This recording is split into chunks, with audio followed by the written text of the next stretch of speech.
سفر اسلام کی معزز خواتین اور حضرات، میں ہوں سائرہ خان اور وہ تمام ناظرین جو میرے چینل کو دیکھ رہے ہیں ان سب کو السلام علیکم۔ ناظرین، آج ہم جس عظیم صحابہ کا ذکر کریں گے ان کے بارے میں کہا جاتا ہے کہ وہ اپنے کردار اور طرز عمل میں سب سے زیادہ رسول اللہ صلی اللہ علیہ وسلم کی طرح تھے، اور یہ وہ مبارک صحابی رسول ہیں کہ جنہوں نے قرآن کی وراثت کو منتقل کیا اور احادیث بیان کی، اور وہ عظیم صحابی رسول ہیں حضرت عبداللہ بن مسعود رضی اللہ تعالیٰ عنہ۔ لوگ انہیں ابن ام عبد کے نام سے پکارتے تھے، جبکہ ان کا اصلی نام عبداللہ اور ان کے والد کا نام مسعود تھا۔ حضرت عبداللہ بن مسعود رضی اللہ تعالیٰ عنہ عمر میں اس وقت بہت چھوٹے تھے جب وہ لوگوں سے بہت دور مکہ معظمہ کے پہاڑی راستوں میں ہر روز اپنے آقا اور قریش کے سردار عقبہ بن ابی معیط کی بکریاں چرانے جایا کرتے تھے۔ ایک دن حضرت عبداللہ بن مسعود رضی اللہ تعالیٰ عنہ کیا دیکھتے ہیں کہ دو باوقار بزرگ ان کی طرف چلے آ رہے ہیں۔ وہ دونوں بہت تھکے ہوئے تھے اور پیاس کی شدت سے ان کے حلق اور ہونٹ خشک ہو رہے تھے۔ ان کے پاس آتے ہی دونوں نے سلام کہا اور فرمایا، عزیزم، ہم پیاسے ہیں، ہمیں اپنی بکریوں کا کچھ دودھ پلا دیں گے آپ، تاکہ ہم اپنی پیاس کو بجھا سکیں۔ آپ نے جواب میں کہا، میں تو ایسا نہیں کر سکتا، کیونکہ یہ بکریاں میری نہیں، میرے پاس تو امانت ہیں۔ لیکن ان دونوں بزرگ نے میری اس بات کا برا نہ منایا، بلکہ ان کے چہرے خوشی سے چمک اٹھے۔ پھر ان میں سے ایک نے کہا کہ ہمیں کوئی ایسی بکری بتائیے جو ابھی چھوٹی ہو اور دودھ نہ دیتی ہو۔ تو میں نے ان کے قریب کھڑی ایک چھوٹی بکری کی طرف اشارہ کر دیا۔ بزرگ آگے بڑھے، ایک ہاتھ سے بکری کی ٹانگ پکڑی اور دوسرے ہاتھ سے اس کے تھنوں کو لگایا، اور ساتھ ہی ساتھ کچھ پڑھتے بھی رہے۔ میں نے بڑی حیرانی سے ان کی طرف دیکھا اور اپنے دل میں کہا کہ بھلا اتنی چھوٹی بکری دودھ کیسے دے سکتی ہے؟ مگر میں نے دیکھا کہ تھوڑی ہی دیر میں بکری کے تھنوں میں دودھ اتر آیا، اور دودھ بھی کثیر مقدار میں تھا۔ پھر ان دونوں نے دودھ خوب جی بھر کے پیا اور مجھے بھی پلایا، اور یہ منظر دیکھ کر میں حیران رہ گیا۔ اس کے بعد اس مبارک شخصیت نے تھنوں کو حکم دیا کہ سکڑ جاؤ، تو وہ فوراً سکڑنے لگے، یہاں تک کہ اپنی اصلی حالت میں لوٹ آئے۔ اس موقع پر حضرت عبداللہ بن مسعود رضی اللہ تعالیٰ عنہ نے عرض کیا، ازراہ کرم، مجھے بھی آپ یہ بابرکت کلام سکھا دیں۔ تو آپ نے فرمایا، ابھی آپ بچے ہیں۔ اور پھر یہی واقعہ حضرت عبداللہ بن مسعود رضی اللہ تعالیٰ عنہ کو اسلام کی طرف مائل کرنے کا باعث بنا۔ اور کیا آپ جانتے ہیں کہ یہ مبارک انسان کون تھے؟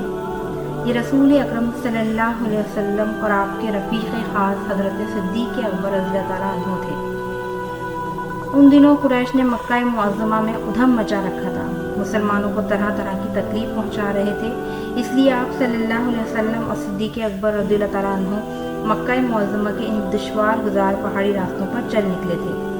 اور پھر اس ہونہار لڑکے نے رسول اکرم صلی اللہ علیہ وسلم اور حضرت صدیق اکبر رضی اللہ تعالیٰ عنہ سے خلوص دل سے محبت کی، اور آپ دونوں کو بھی ان کی یہ دیانت اور امانت بہت پسند آئی۔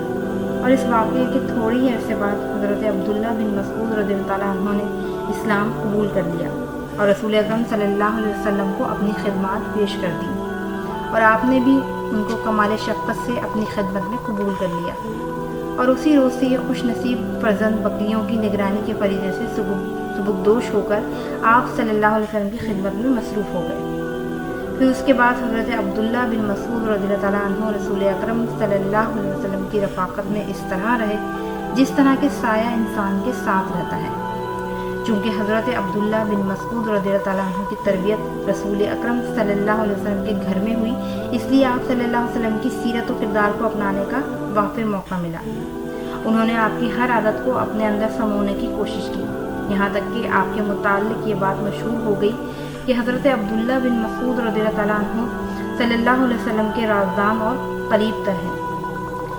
حضرت عبداللہ بن مسعود رضی اللہ تعالیٰ عنہ نے درس گاہ نبوت سے تعلیم حاصل کی، قرآن مجید کی تلاوت، قرآن فہمی اور شریعت الہیہ کے علم میں صحابہ کرام کے درمیان آپ کو ایک خاص مقام حاصل تھا۔ حضرت عبداللہ بن مسعود رضی اللہ تعالیٰ عنہ صرف قاری، عالم، عابد اور زاہد ہی نہ تھے، بلکہ چاق و چوبند اور بوقت ضرورت آگے بڑھ کر حملہ کرنے والے مجاہد بھی تھے۔ غالباً یہ پہلے صحابی ہیں جنہوں نے رسول اکرم کے بعد پہلی مرتبہ مکہ معظمہ میں مشرکین کے سامنے قرآن مجید کی بآواز بلند تلاوت کی۔ حضرت عبداللہ بن مسعود رضی اللہ تعالیٰ عنہ حضرت عثمان رضی اللہ تعالیٰ عنہ کے دور خلافت تک زندہ رہے۔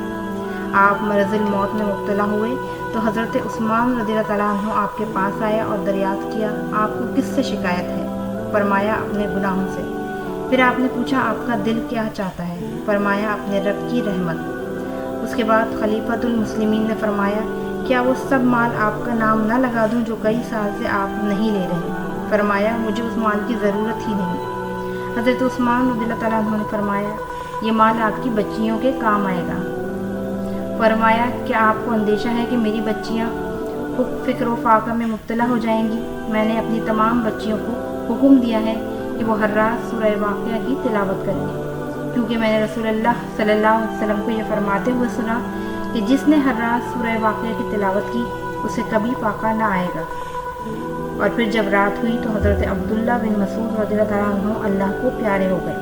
نزع کے وقت بھی آپ کی زبان ذکر الہی سے تر تھی اور آپ کی زبان پر آیات کا ورد جاری تھا۔ اللہ سبحانہ و تعالیٰ جنت میں ان کے چہرے کو روشن فرمائے، آمین۔